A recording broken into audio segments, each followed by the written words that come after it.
I am. Oh, I mean, I am.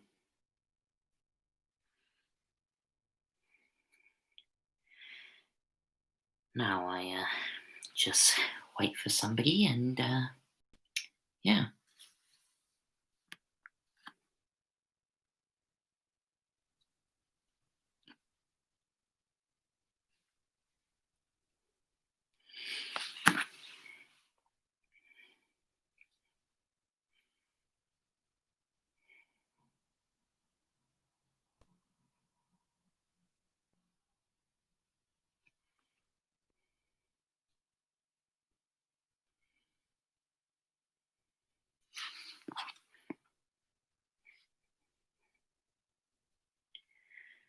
So, I guess this is a pretty exciting day for me. As you've probably guessed by the title, I have reached 1,000 subscribers.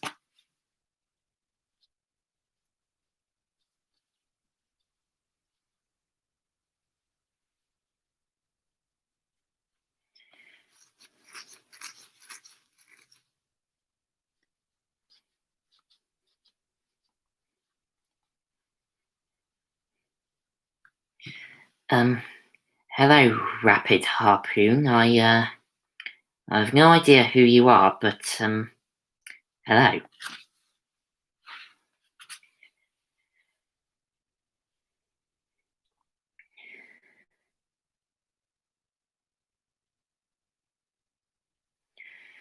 I wonder if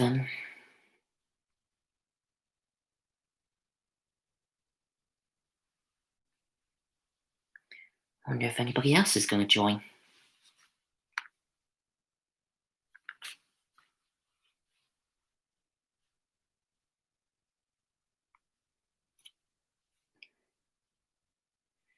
I don't really do shout outs, Rapid.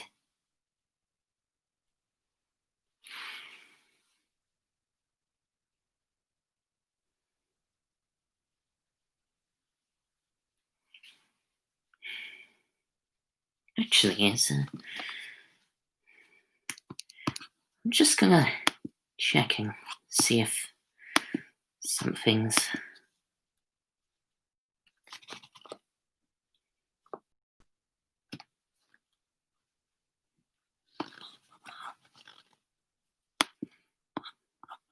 Hmm.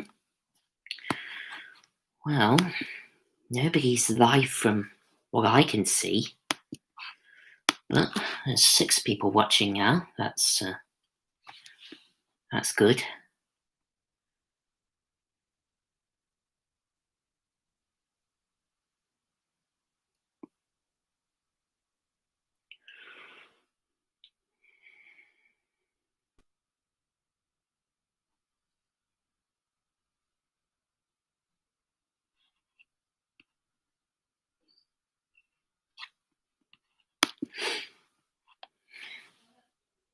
Hmm.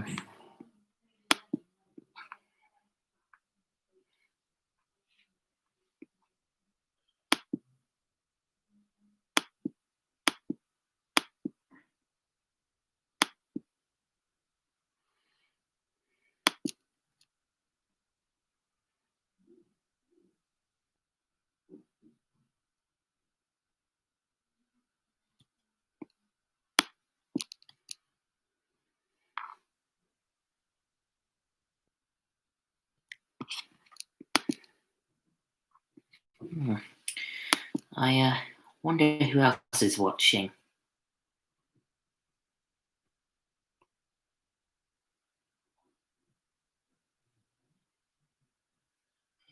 Um, no, I don't.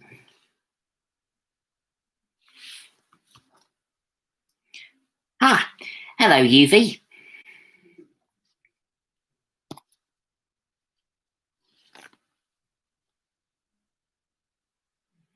Hello, Alberto.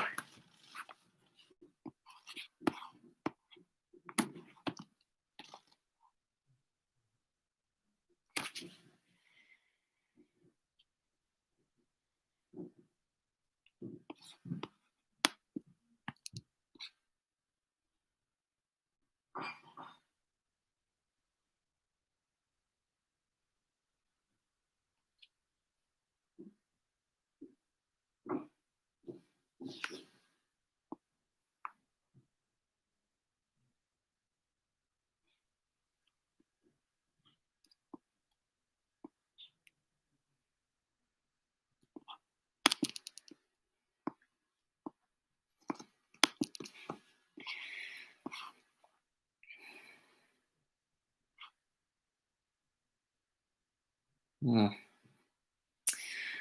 wonder who else is watching. I do hope Mayday 51 and Jack Williams are here. They're good fun.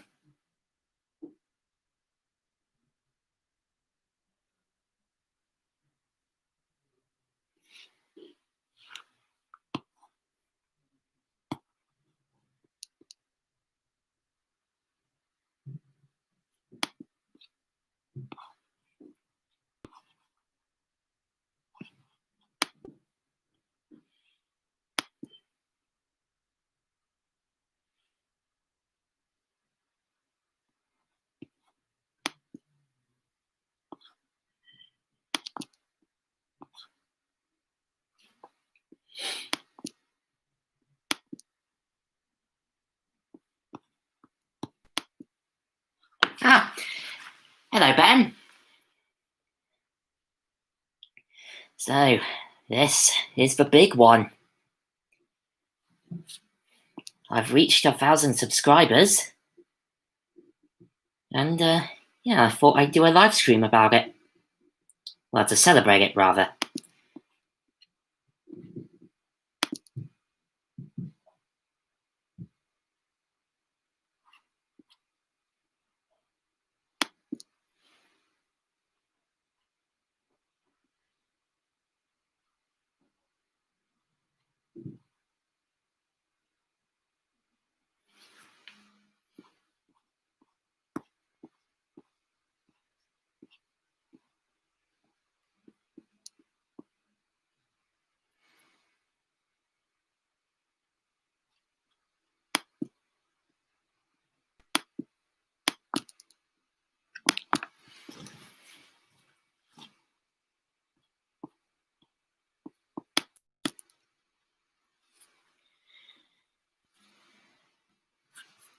Well, like Lenny in The Simpsons says, thank you for being a friend.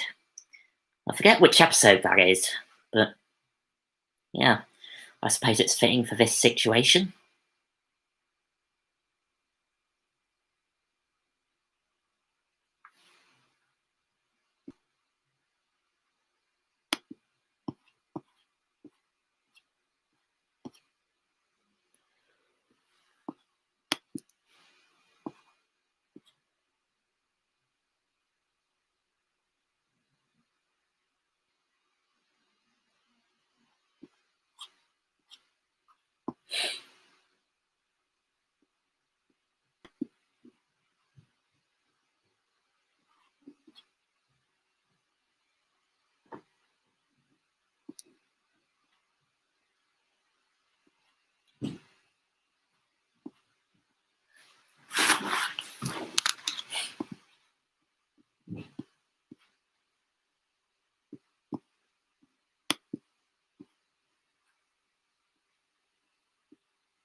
Ah, hello, Chow.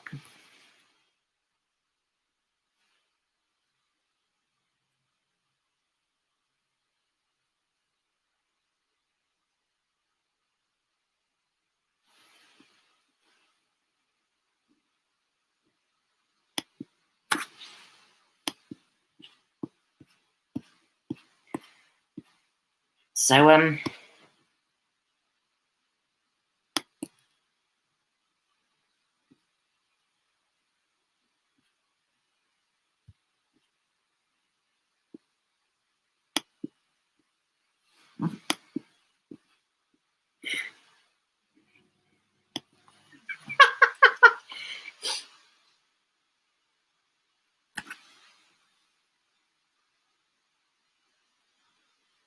so, sorry I haven't been interacting with you guys, but, I've been busy with other things. You know how life gets in the way of stuff.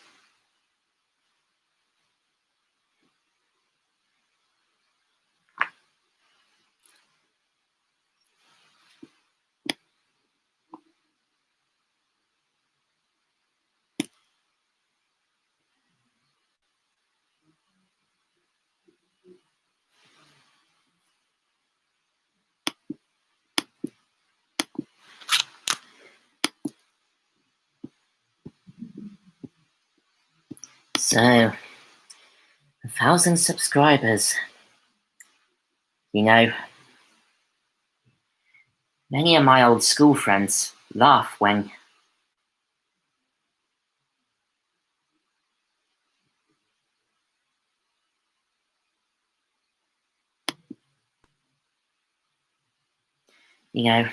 many of my school friends laughed when I said I was going to be a YouTuber. Well, they ain't laughing now, I can assure you.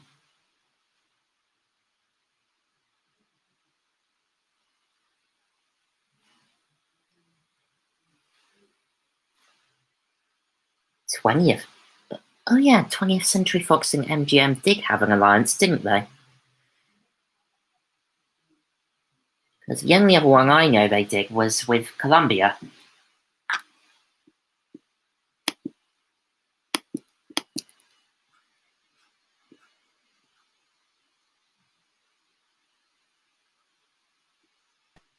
So, one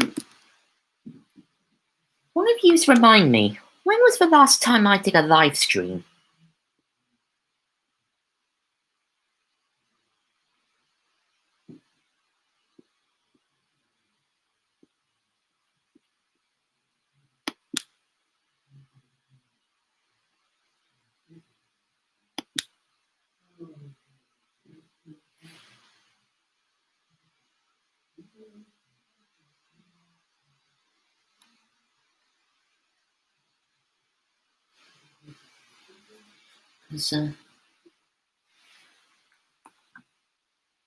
Yeah, that's right, Ben.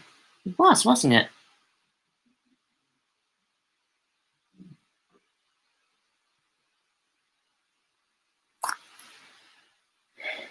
God, where does the time go?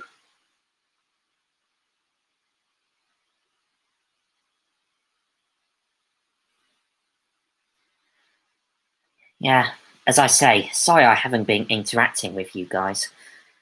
But, you know how life gets in the way of things. Like, writing for television, interacting with the Anderson community, Jerry Anderson community, that sort of thing. And just my personal life, really. So I haven't really had a chance to catch up with you guys. How's it been for you?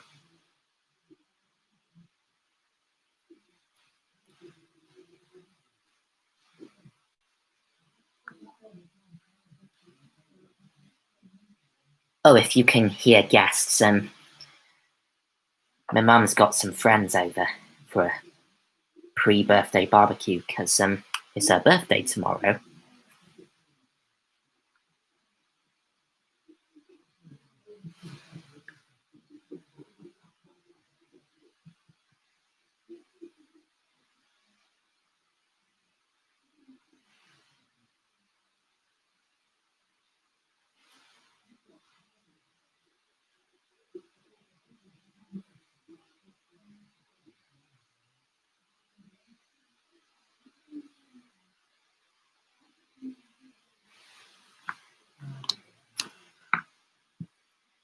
They did, but it was only the first lot of 26 episodes.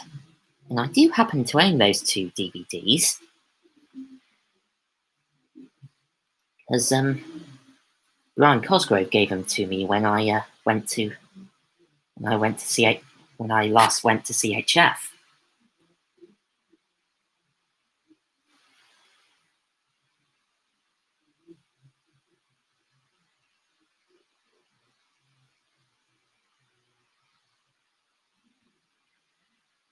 Yeah, and it was they only released the first 26 episodes, so that's series 1 in broadcast order.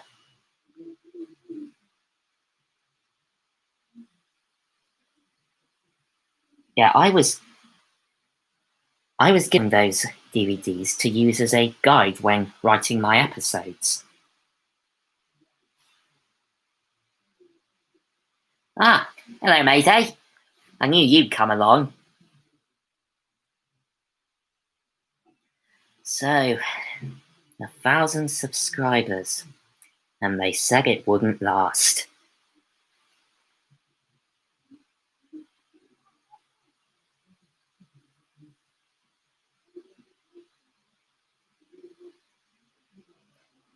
You know, Mayday, my old school friends laughed when I said I was going to be a YouTuber. Well, they're not laughing now, I can assure you. That's an old Bob Monkhouse joke, by the way.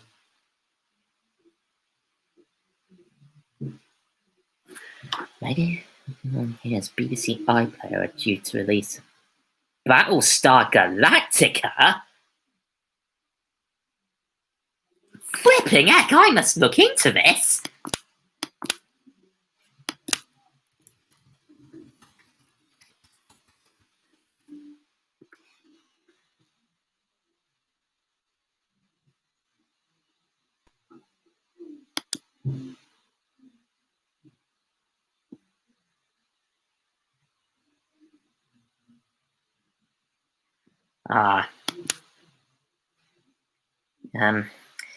It's the 2004 reboot, not the original 1978 series with Lorne Green. Pity, really. I would love to have seen the original Battlestar Galactica series on BBC Two again.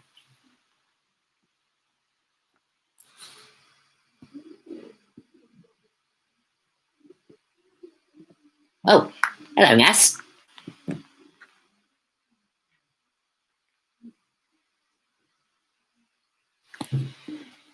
Yeah, so I've been looking and apparently the 2004 reboot of Battlestar Galactica is due to is going to join BBC iPlayer on September the 5th, and they're also going to air it on BBC Two. I think that marks the series' first terrestrial television debut.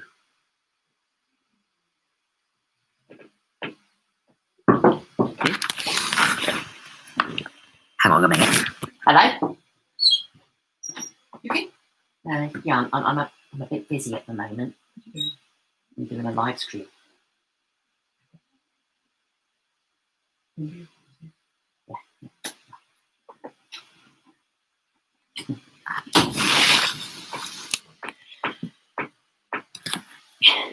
That was me. Ah, you noticed.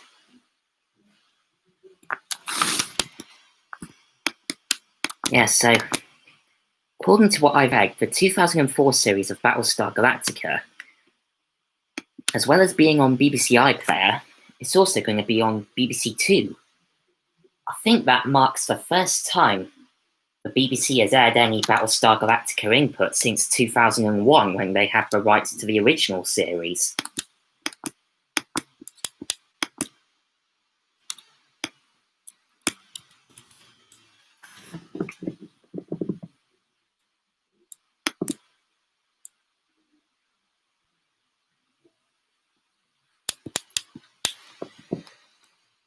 Oh, ace!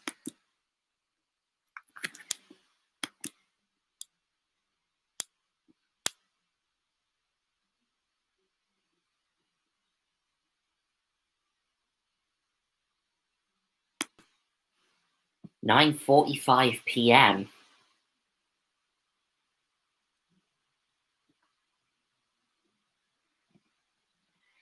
Funnily enough, I have actually got Disney Plus.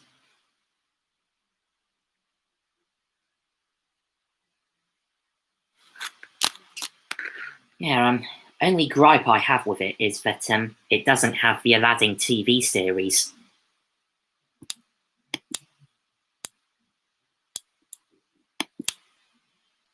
Yeah, it's a pity that BBC Two didn't decide to go the whole hog and acquire the rights to the original series of Battlestar Galactica. I would watch the hell out of that.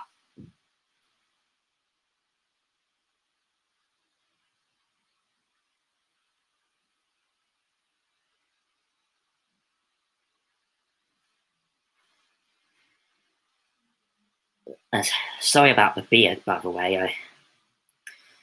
I haven't bothered to shave during lockdown.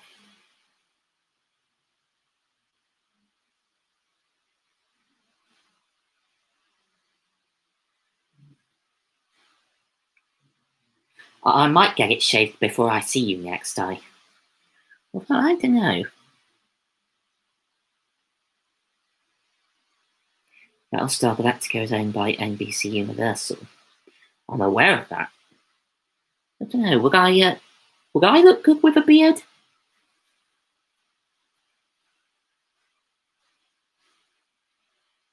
Yes, that's. Oh God, that's. I think it's called Something and Co. I know Nigel Plaskett is one of the voices because he was also in New Captain Scarlet.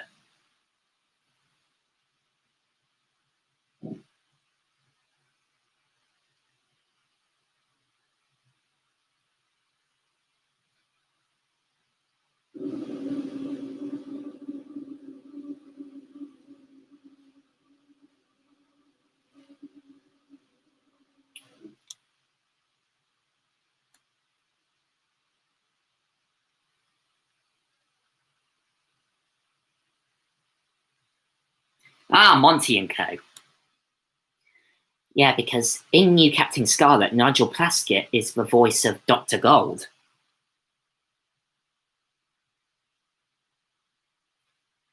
And he speaks a little bit like this.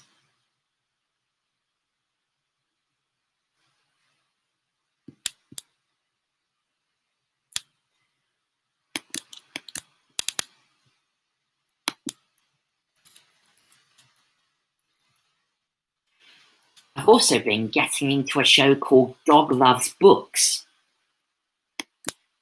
which has the voice of Jimmy Hibbert in it.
Who knows indeed, Mayday?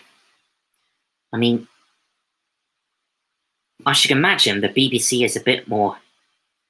I should imagine that the BBC is a bit more upmarket than ITV, so writing for them might be a little bit different than when I write stuff for ITV, by which I mean Littleby and Pippahoy and Sooty. Yes, this is my laptop I'm using. A MacBook Air, which I got back in 2015. Wait, what was?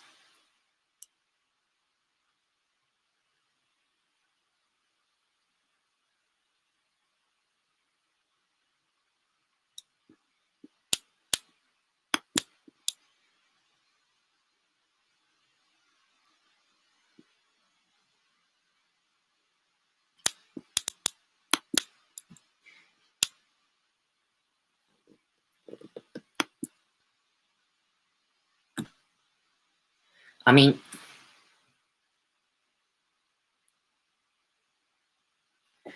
of course, what with the pandemic and everything, if they were to be recommissioned for a second series, either Monty and Co. or Dog Loves Books, I'd have to work from home, so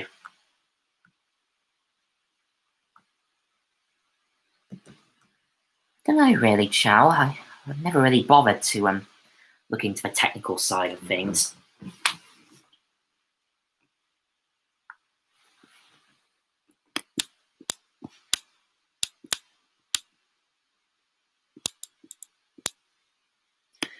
But it's amazing that Jimmy Hibbert is still going strong at 71. Because he turned 71 this year.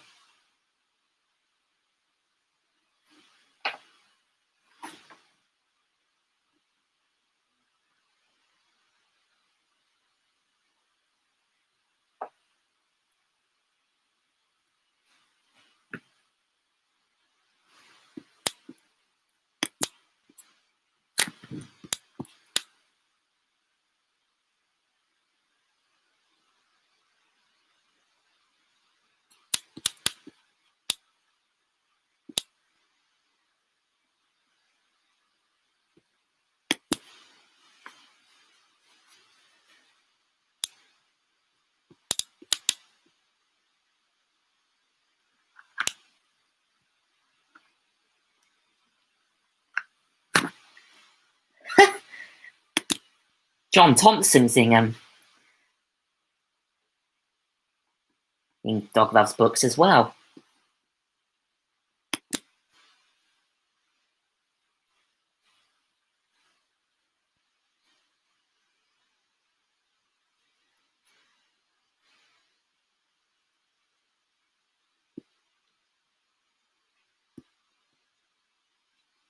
Yeah.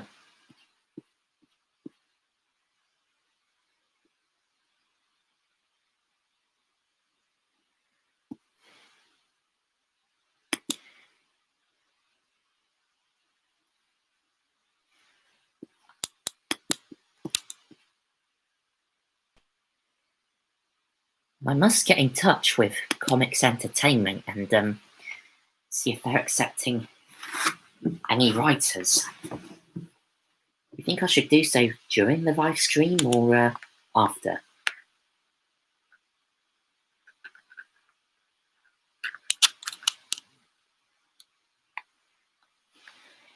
Yes, John Thompson is also the narrator of Bill and Ben, and he was in The Flash Show.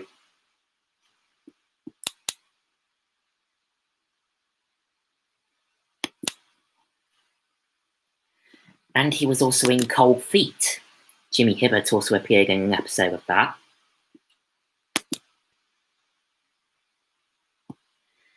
And does anybody know who Craig Cash is?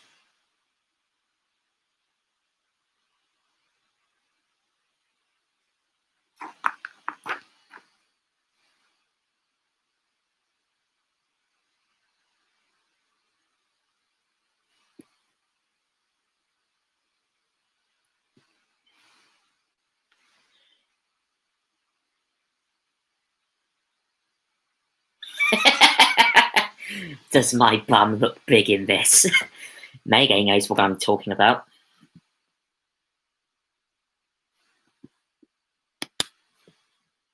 And so Craig Cash is in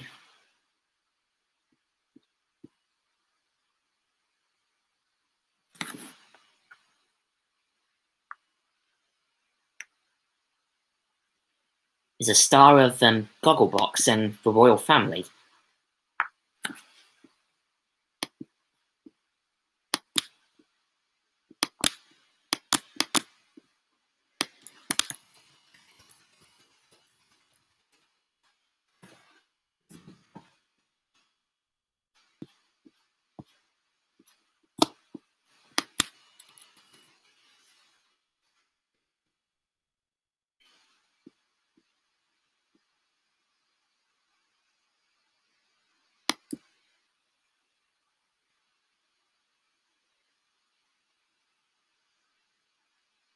I mean, my friend Michael White does write for a CBeebies show, which is Pablo.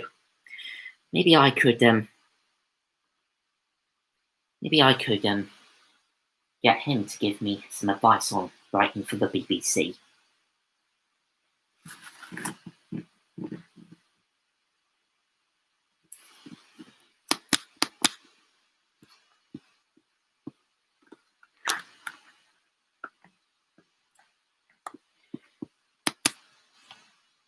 Because I do want to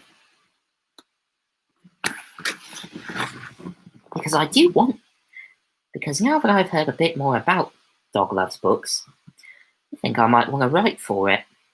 Because, like Dog, I mean, most people read books on phone. Oh, sorry, yeah, my leg. I mean, most people read books on their phones these days, but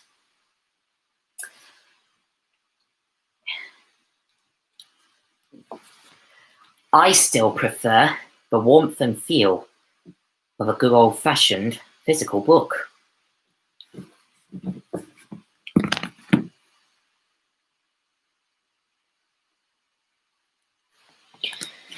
And I really think more people should start reading.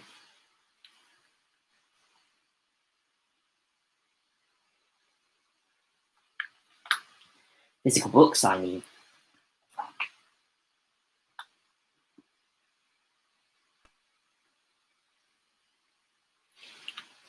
Yeah, Netflix. I was a bit annoyed when they took The Mighty Boosh off Netflix. Without getting too political here. Oh, Harry Humble. Yeah. He'll probably turn up. He's good fun.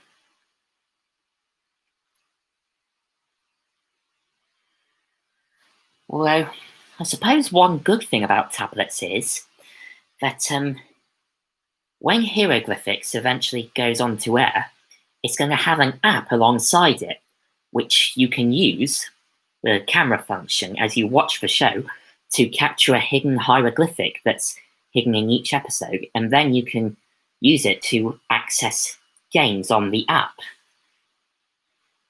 So I suppose that's one benefit of having a tablet.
Yeah, because the last time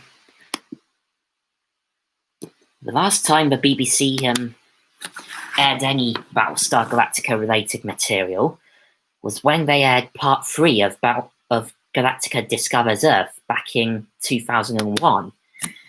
And that's 19 years ago.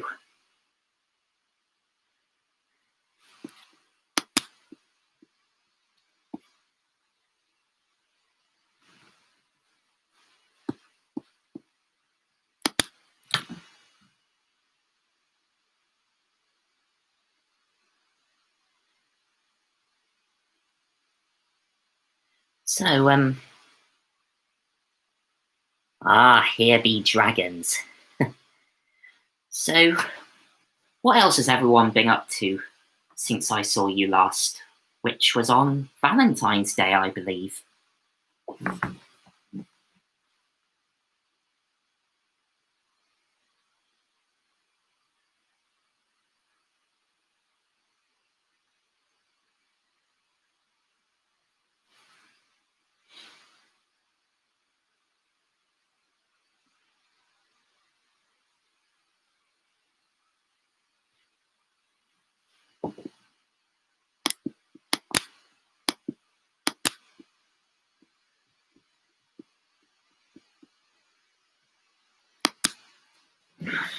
Oh,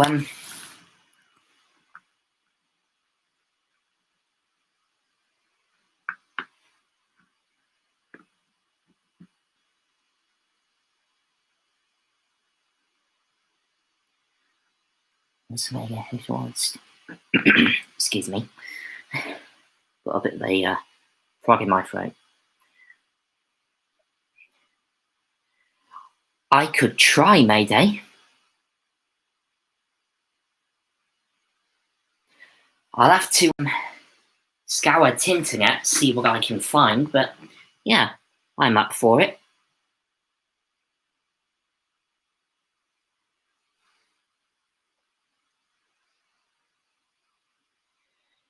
Speaking of entertainment shows,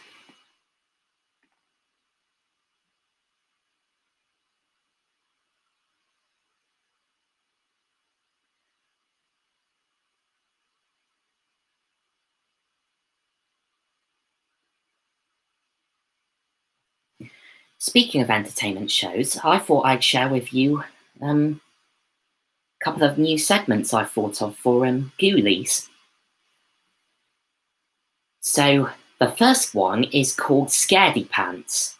In it, it's a pre-recorded game where I travel around the UK to a random town to see whether its citizens are tough nuts or scaredy pants. I do this by bringing along a random scary gimmick each week.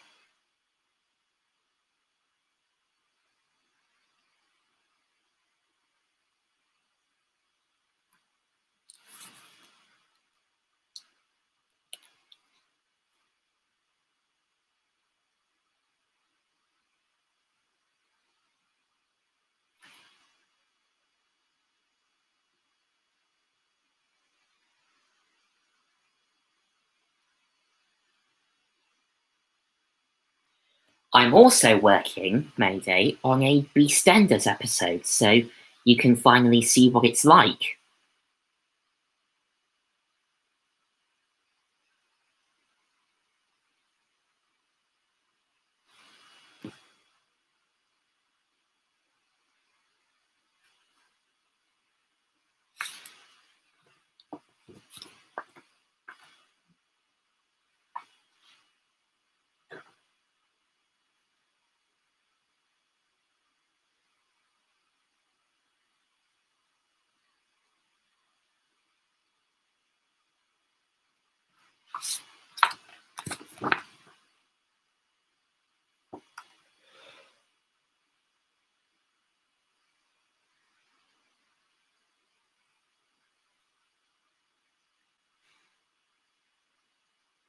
Wait, what was I saying?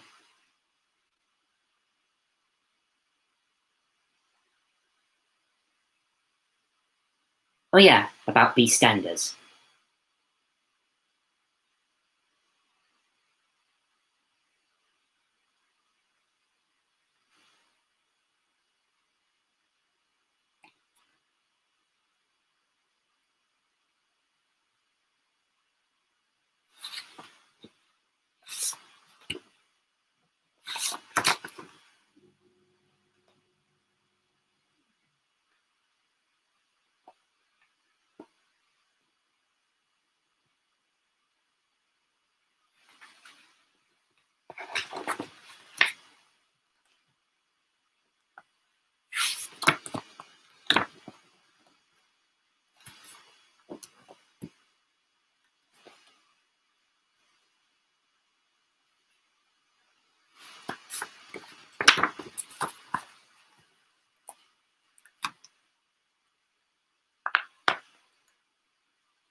Oh, so that's where the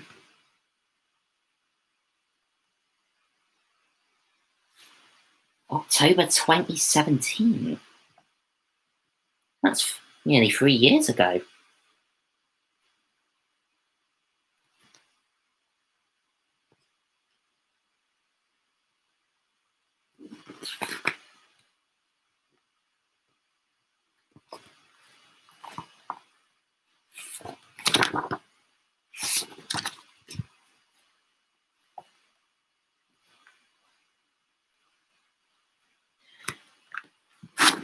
Also, I've been doing a bit of research, and apparently,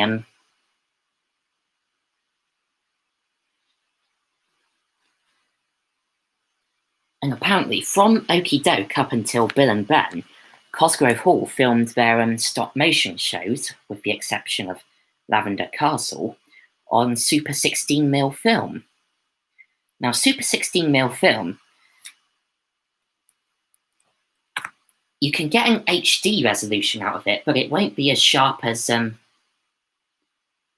that from a 35mm film, but it can also give you a widescreen picture.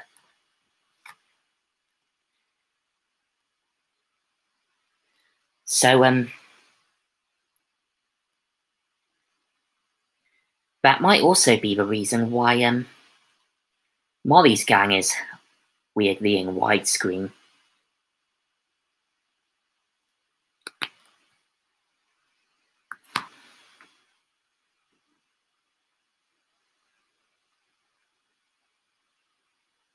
But yeah, a widescreen version of Okie Doke. Now that would be interesting to see.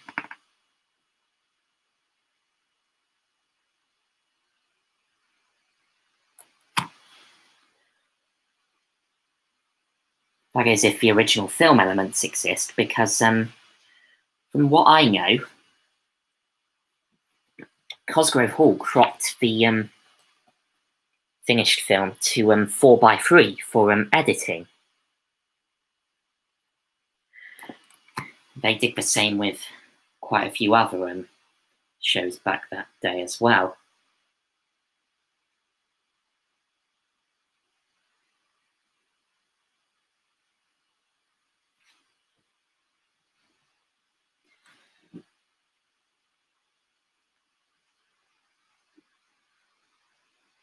Plus, Space Precinct was filmed in widescreen, but cropped to 4:3 and shot on and edited on video.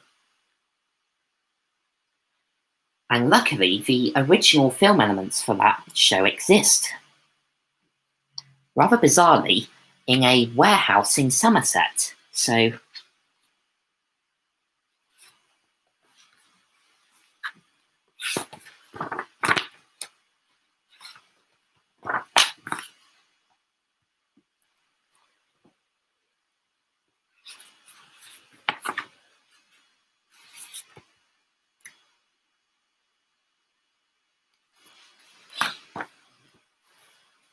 yeah.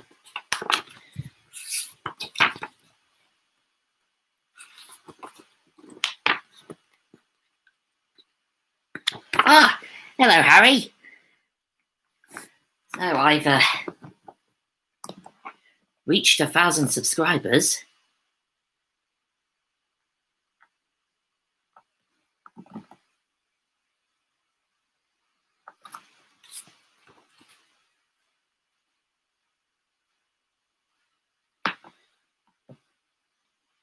Indeed, I have, Harry.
There's new Care Bears Care-along episodes? Oh, I didn't know this.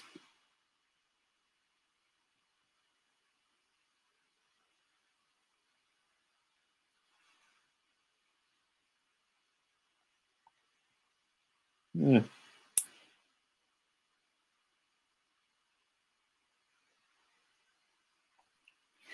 Tell you what, Mayday.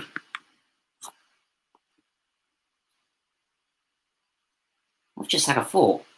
Why don't I put Frankenstein's cat on Ghoulies after I've gotten through Mona the Vampire?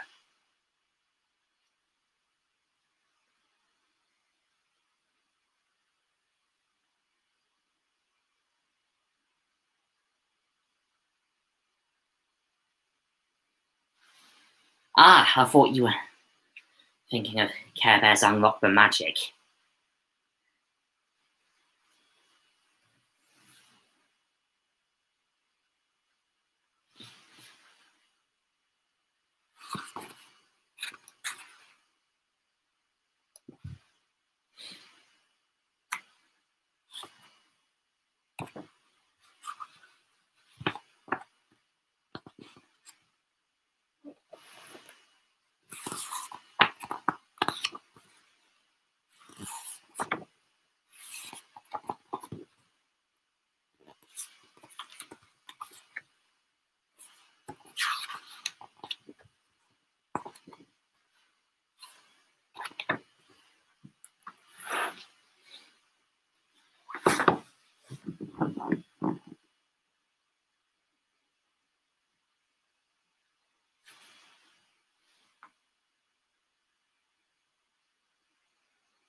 So, I've also been doing some.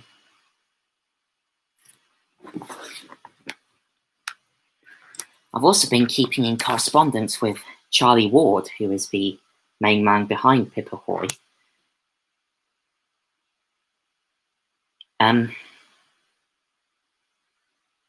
He sent me some scripts, but I can't share them with you for fear of getting into trouble with the copyright law.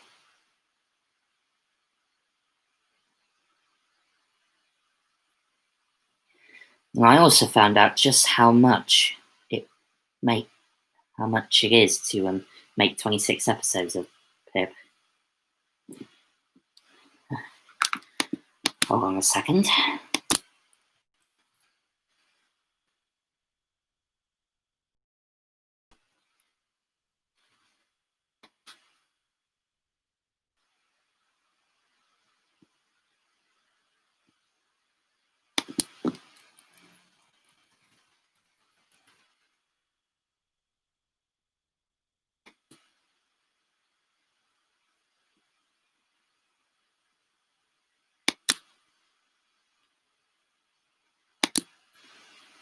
So,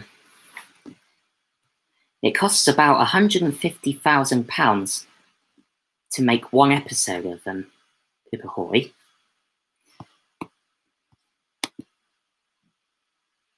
With additional costs, a series of 26 episodes costs approximately £4.2 million. Ouch.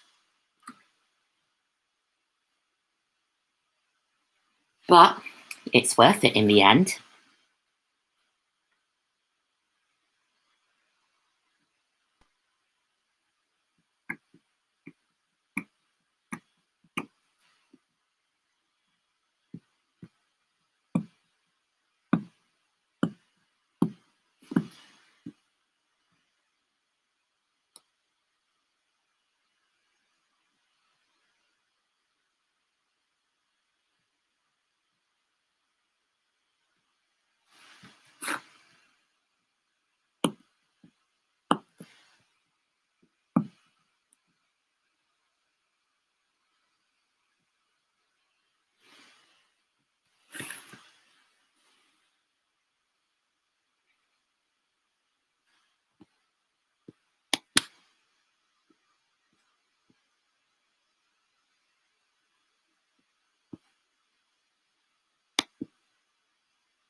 No, Chow.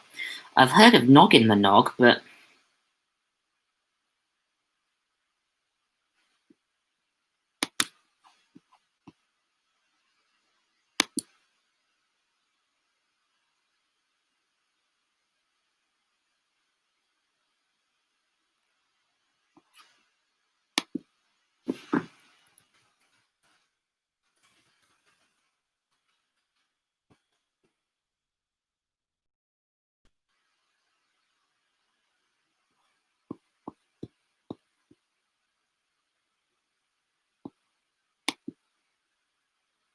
Eh, hold on.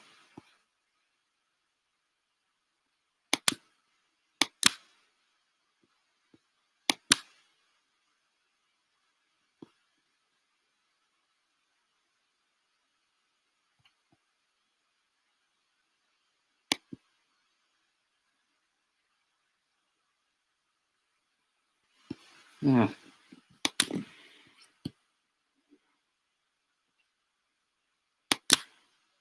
So the BBC have got the 2004 reboot of Battlestar Galactica titled as just Battlestar Galactica. If they were to re-air the original series, I reckon they would add the original series tag to it. Or something similar.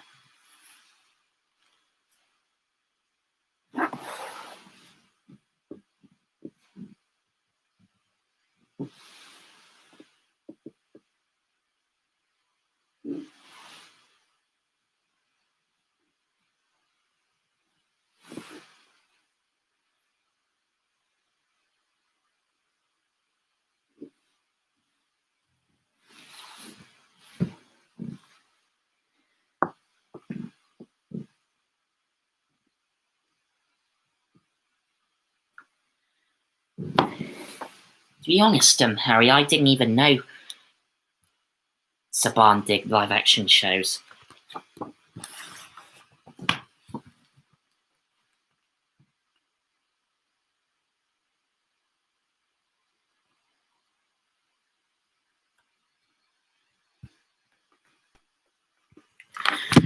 Tell you what though, Harry, I have also been getting into Ulysses 31. And let me tell you, the scenes where you see the rest of the crew members just floating in the air, that is creepy as hell.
Also,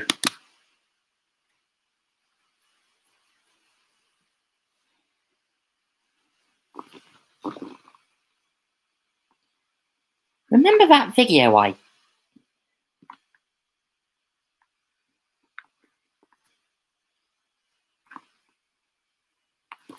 Also, does anybody remember that video I did about Joey Anderson's unmade series GFI, or G-Force Intergalactic?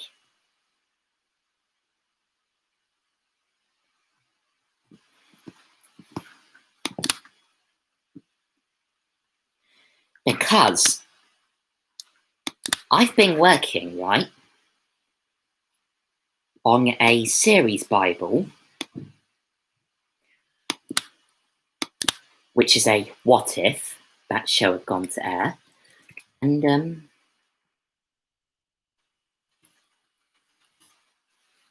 I thought I'd read it out to you.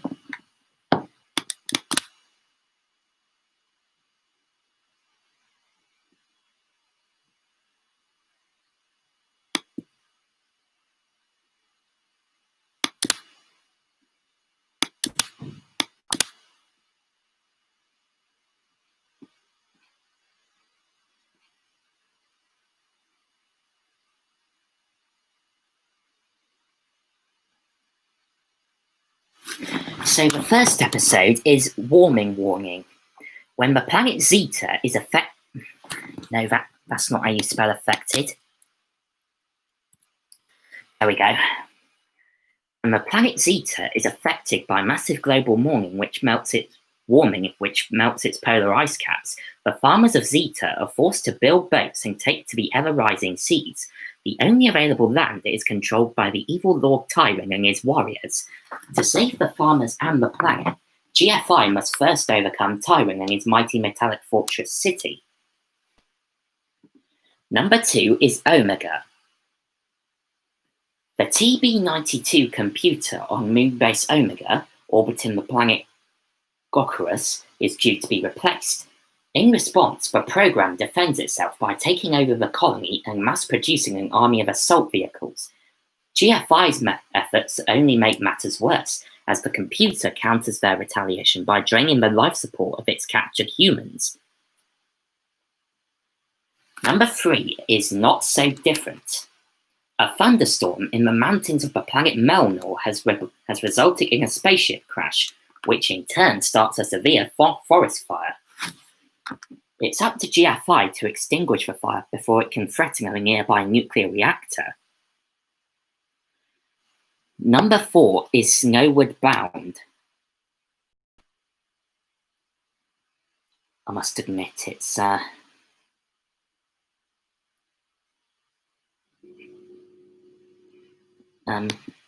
Snowward isn't an actual word. I just made it up for this title. In Snowward Bound, disaster strikes a monotrain on the planet Socrates when an avalanche causes the train to become trapped in a tunnel. GFI are sent in to save its passengers, but 1G has his work cut out for him as the crew begins to suffocate. Number 5 is the Renegade Riders. Having assisted in capturing an insect-like mafia known as the Diados, a rival organization to GFI, known as the Myson Patrol, are eager for 1G and 2G to join their cause.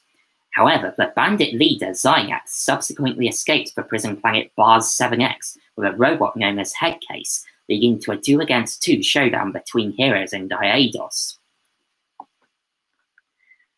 Number 6 is Fear Factor. The orbital station L-80 has entered a spiraling descent towards the planet Thulia.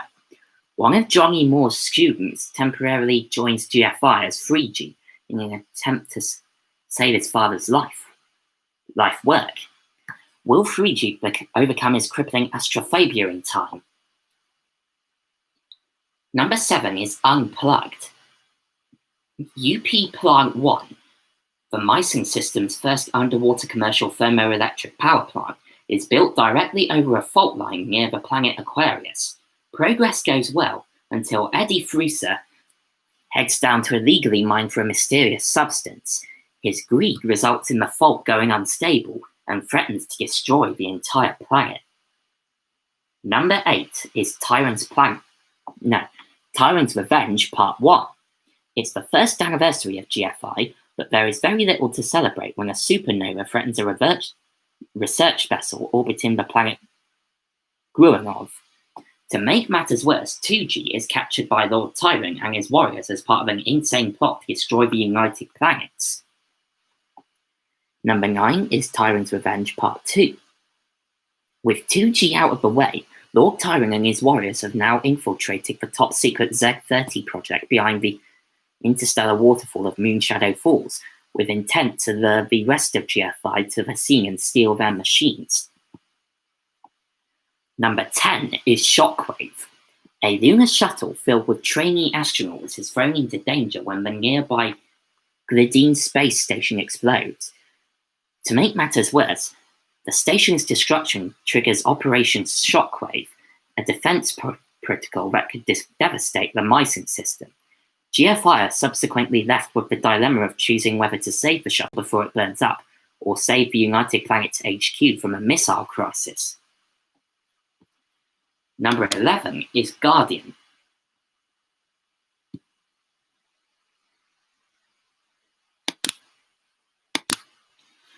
GFI discover more than they bargained for when a stellar craft built in 200X returns. The craft is powered by Guardian, a sentient computer program locked on a direct course to the planet Monragara. With conventional rescue out of the question, the only person who can halt Guardian's path of destruction is the last surviving member of its crew, a man who is in suspended animation aboard the craft. Number 12 is Big Deal. There's more than meets the eye with Marvin Brody. He may appear to be the new squeaky clean head of the Babylon Mining Corporation, but is actually an undercover warrior of Lord Tyrant. Swayed to his side with dreams of power, Brody plots to steal the United Planets of all its cryolite, giving Tyrant the precious resources required to conquer his planet once and for all. And finally, number 13 is Nightmare. The Diedos assigned their robot Headcase to disguise himself and infiltrate the Chang'e space colony and transform its crew into an unstoppable cyborg army. The colony, along with the entire United Planets themselves, can only be saved by the unlikeliest of hero duos, Argent the Whiz-Kid and Dior the Engineer. Phew.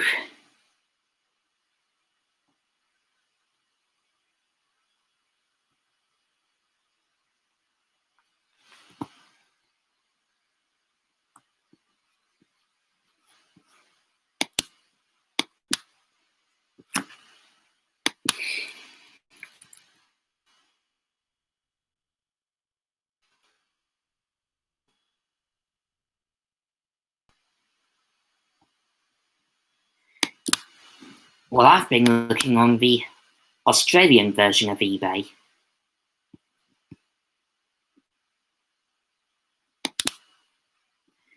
And,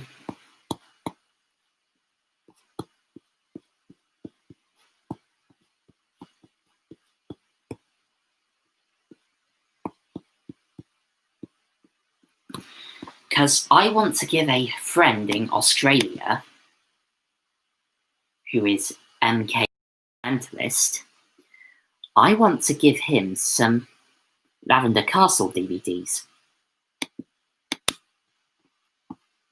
And luckily, all 4 volumes are up on eBay Australia, which is good news for me because up until now,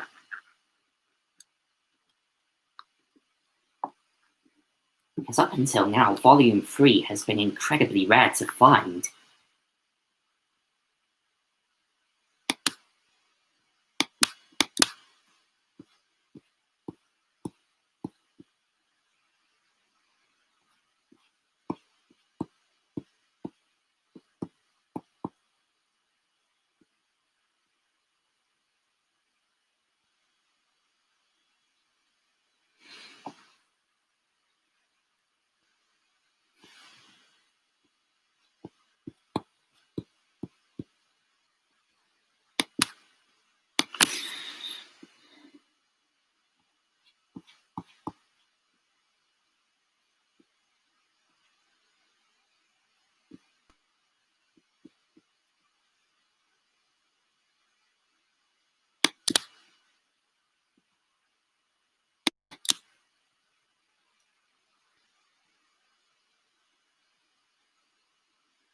Or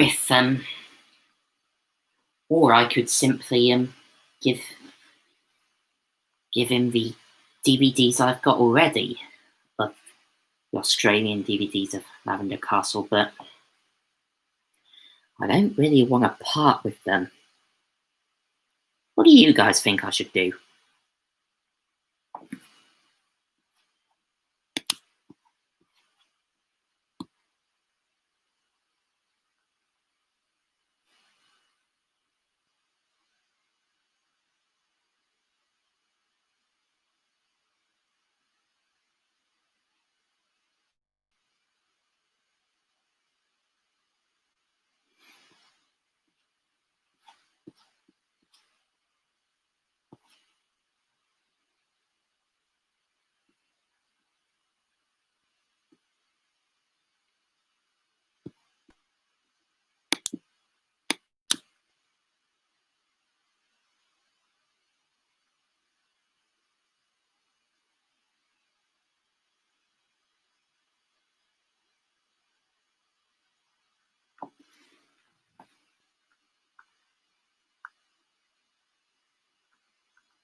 I mean, yeah, it does depend on how much I have, what with postage to Australia and everything.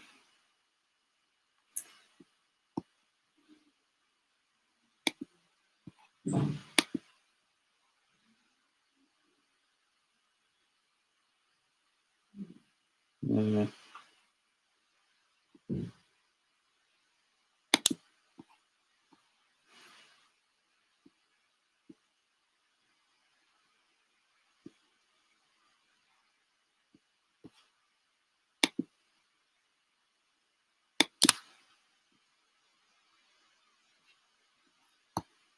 I mean, alternatively, what I could do is I could buy more,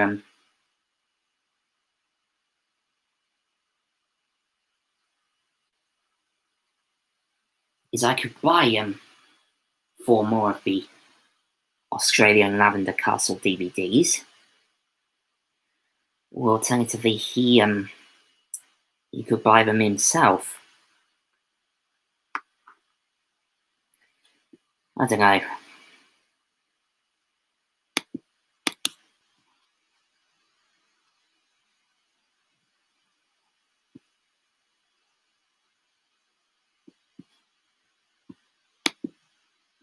Oh,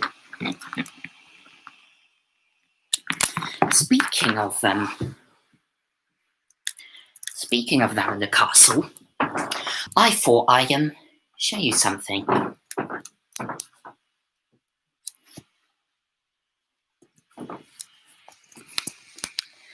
So, I finally managed to get those 2 drawings that Rodney Matthews did for me framed.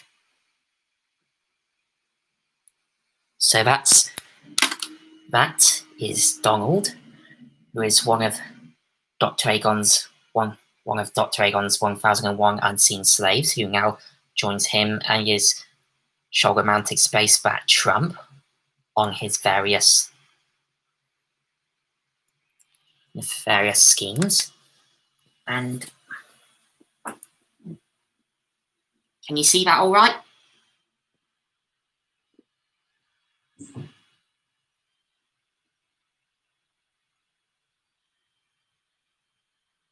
That is Princess Astra. I don't know if you can see it all right.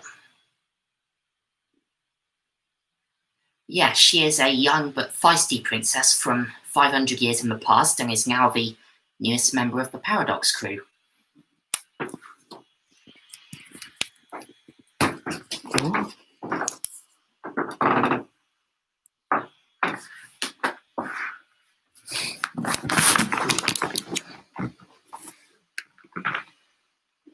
Funnily enough, it was Rodney Matthews who told me that DreamWorks distribution is that DreamWorks Classics is. I'll start that again, shall I? Funnily enough, it was Rodney Matthews that told me that it was DreamWorks who now own Lavender Castle.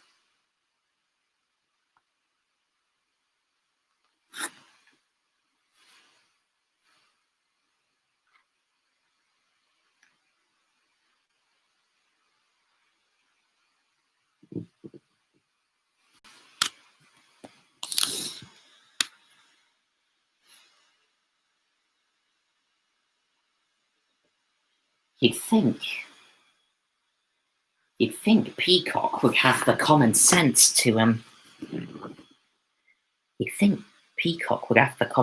to put Lavender Castle on their service.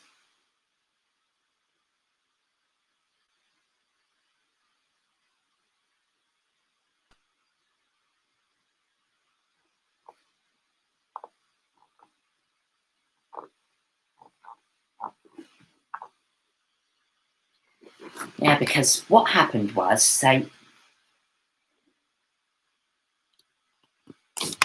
it was co-produced by Carrington Productions.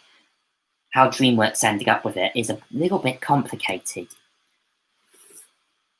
So, Carrington Productions International, who financed the show, were bought by Entertainment Rights, who then became Classic Media, and then Classic Media became DreamWorks Classics.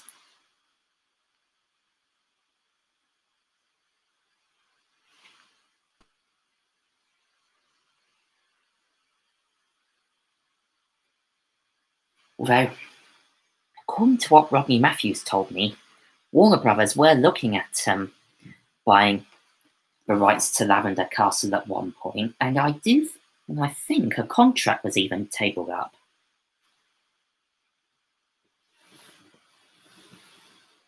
But for whatever bizarre reason, they decided to sign the distribution rights away to Hit Entertainment, who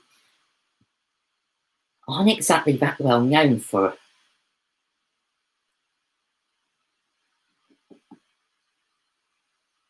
yes, they did. Yeah, as I was saying, the distribution rights worldwide for Lavender Castle were then purchased by Hit Entertainment, who aren't exactly that well known for promoting their shows unless they're called Bob the Builder, Fireman Sam, or Thomas the Tank Engine and Friends. Ah, hello, Paul. We was just talking about how Lavender Castle came to be owned by DreamWorks.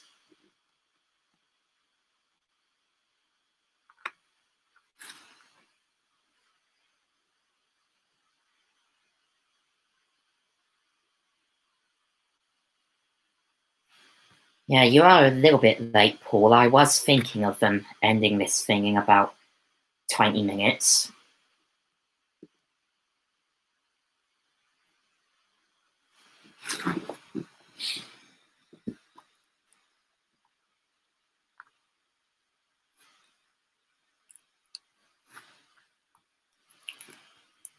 In fact, it would make sense if Warner Brothers were. In fact, it would make sense if Warner Brothers were to own the distribution rights to Lavender Castle, because they own the distribution rights to another Carrington Productions International show, which was The New Adventures of Zorro.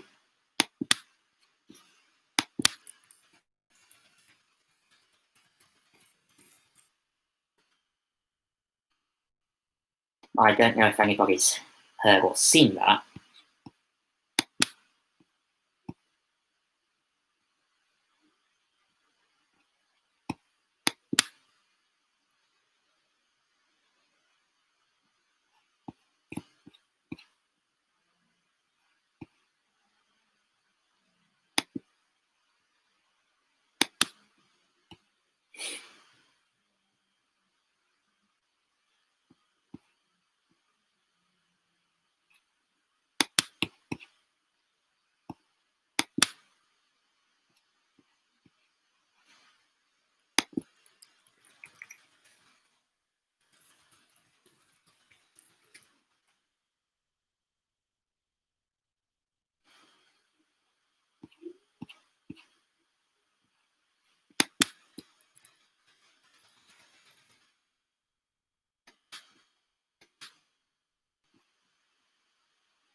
Hmm?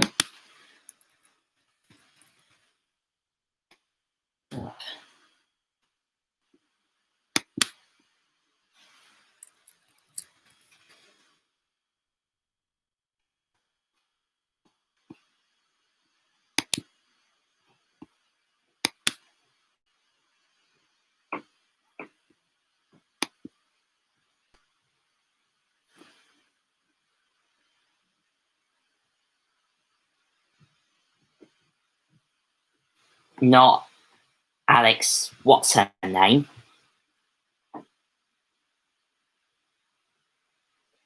I hope Jack Williams comes along, because he's a lot of fun.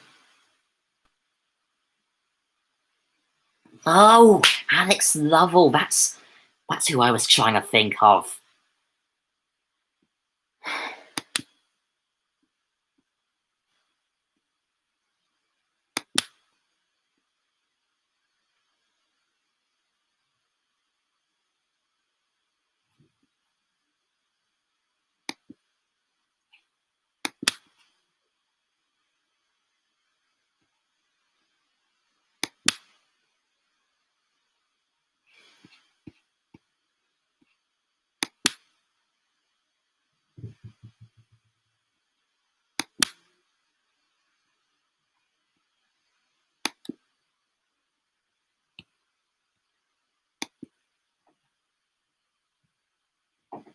Ah, Jack Williams.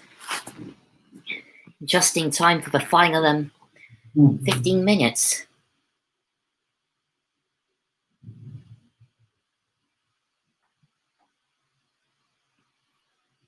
So, if you've just joined me, Jack, I'm doing this live stream because I have reached 1,000 subscribers, and long may it continue.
Oh, Ness, I am still working on that, but life has gotten in the way of things.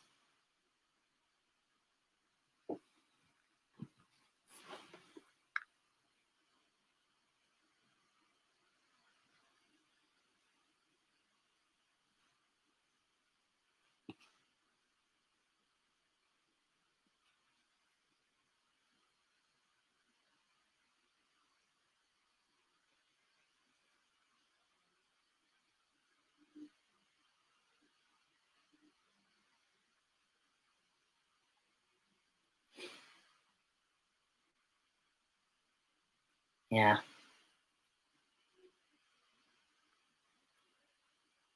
So, it will still come out, Ness. You might just need to wait a little longer than usual.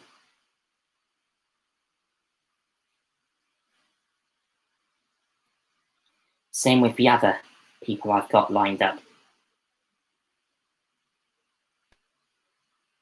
Like Patrick Scott, aka Patrick Pearson, Brian the Bunny Rabbit, Dr. Oshawott, Ben Bryan, and Danger Mouse and Penfold. I mean, 3 of those are fictional characters, so you probably know the ones I mean.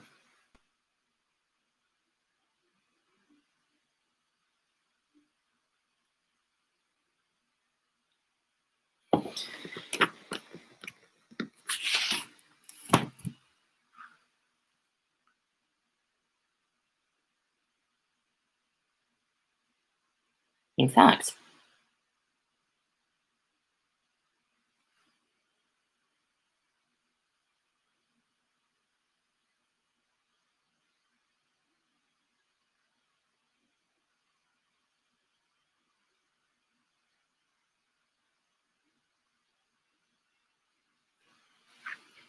In fact, you know who I'll get out that I haven't got out in a long, long time?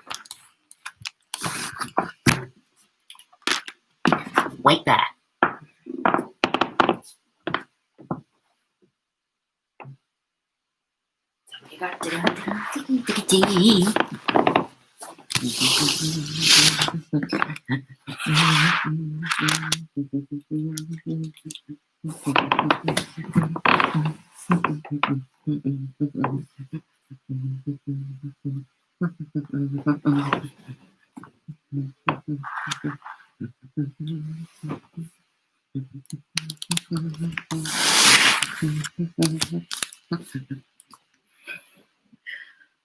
Well, Oshawott, the man upstairs has reached. The man upstairs has reached 1,000 subscribers. What do you think of that? I always knew he could do it.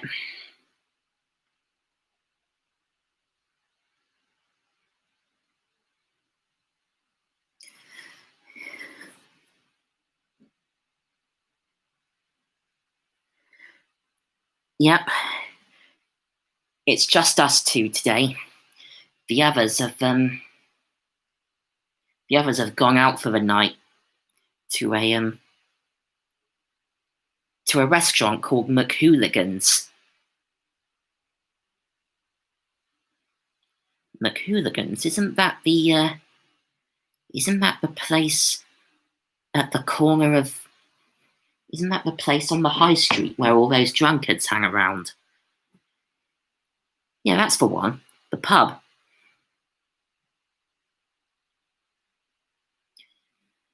Oh, that's our local pub that we frequent every Wednesday night, and on special occasions, like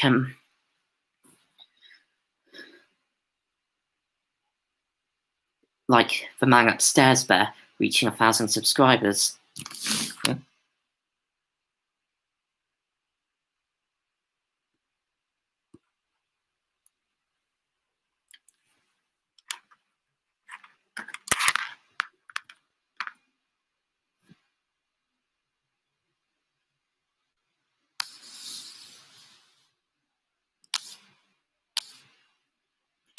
Unfortunately, 2 of the family have to stay behind to make sure things are all right. And on this occasion, Oshawott and yours truly were the ones who had to stay behind.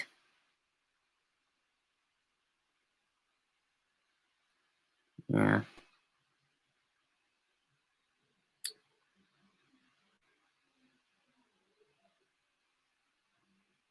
I wonder what the others are up to. Hopefully they won't come out all. Hopefully they won't come out all drunk and that. Imagine the paperwork.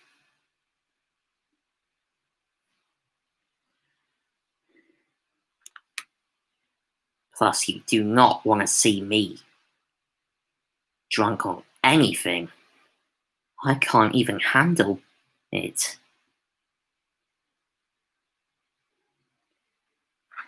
Yeah, little does he know, I caught his last drunken antics on film. Hey, you didn't, did you? Oh yes, I very much did.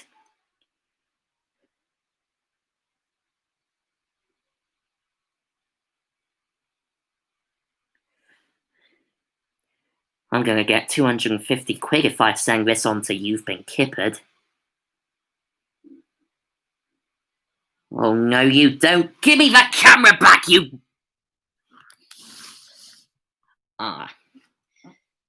Sorry about that.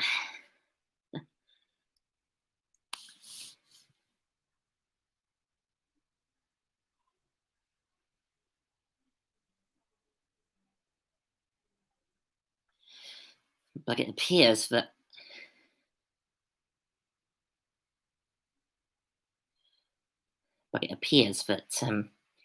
Henry Hound and Oshawott have gone for a bit of a run.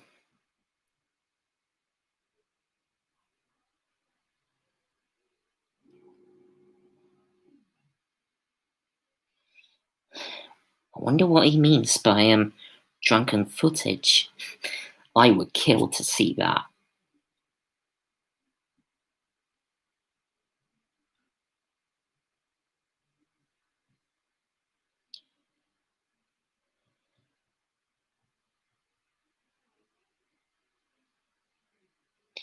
Oh, thank you.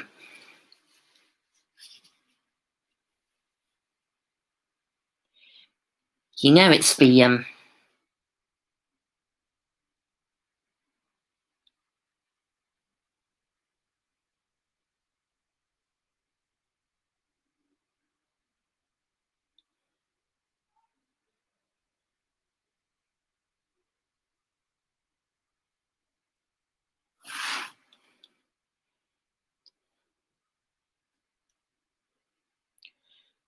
oh.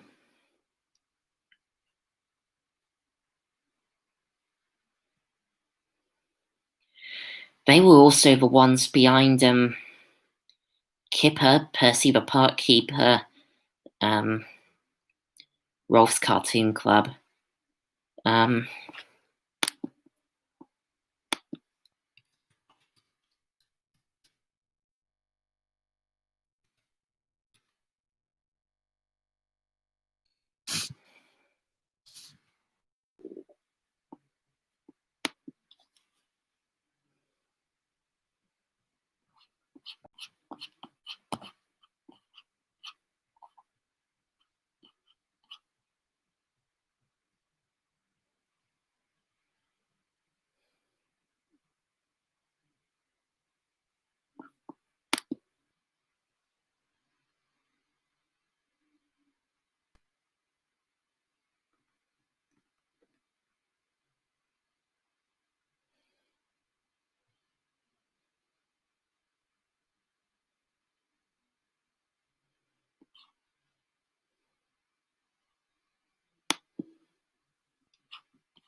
oh, hold on a minute. I think I can hear somebody calling me. Wait there.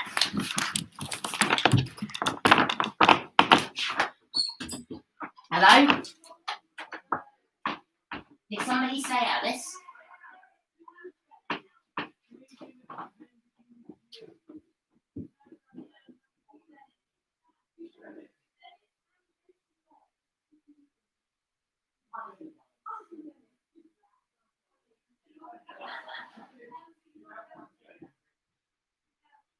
I'll have one in a minute.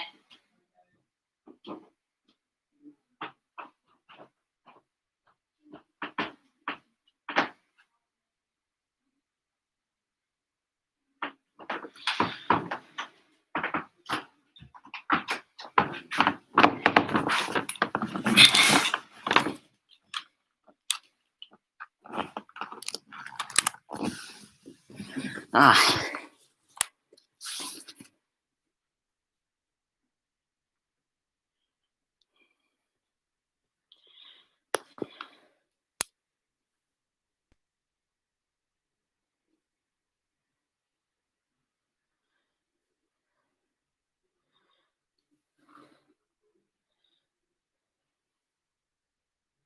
Oh. You also have the rights for Budgie the Little Helicopter.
You mentioned Terrahawks earlier, Mayday.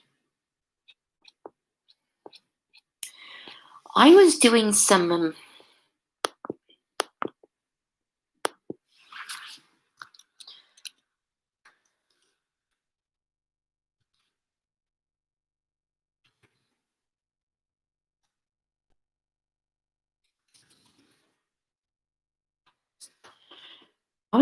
eBay browsing during lockdown, and I saw that they had a few Terrahawks scripts up for sale, including some episodes that weren't made in the end.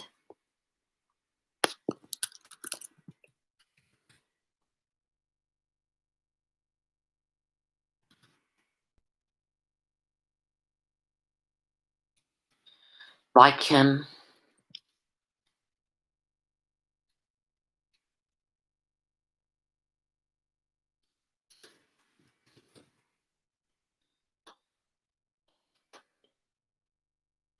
well, somebody already bought them, so no, but the episodes they had up for sale were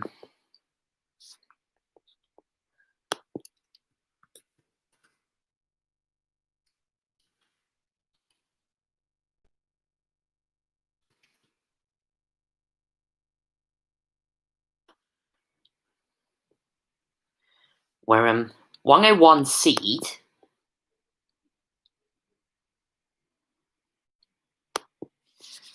Attempting Moida,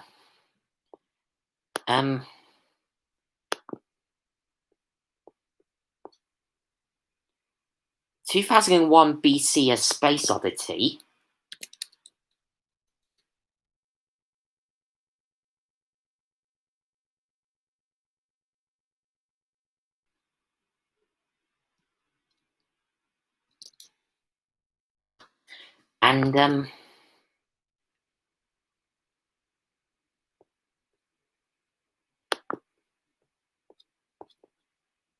and Hostages of Fate. I don't exactly know why these episodes never went to production, because they could have been quite interesting. But anyways, I suppose I'd better end this rather successful live stream for now.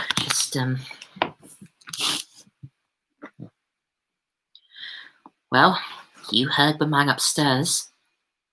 Say goodnight, Oshawott. Good night, Oshawott. That one never gets old. It certainly doesn't, Oshawott. It certainly doesn't. Right, now, how do I shut this thing off?